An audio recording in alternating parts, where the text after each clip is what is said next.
কোনো অংশই সীমান্তের অরক্ষিত নেই।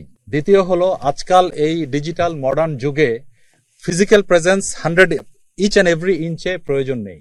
অনেক জায়গা থেকে মডার্ন সার্ভেলেন্সের মাধ্যমে আপনার সেই জায়গাটুকু সার্ভেল করা যায় বা দেখা যায়। আমরা নিশ্চিত করে বিওপি গুলো এমনভাবে স্থাপন করা এবং পেট্রোলিং করে নিশ্চিত করা হয় যেন কোনো দিক থেকে কোনো ধরনের অনুপ্রবেশ হলে সেটা আমরা তথ্য পাই। গতকাল যে 65 পরে আরো 10 জন, এই 75 জনকে যাদেরকে ফেরত পাঠিয়েছি আমরা, এটা ছিল পানিপথে, নৌকা করে আসছিল ওরা।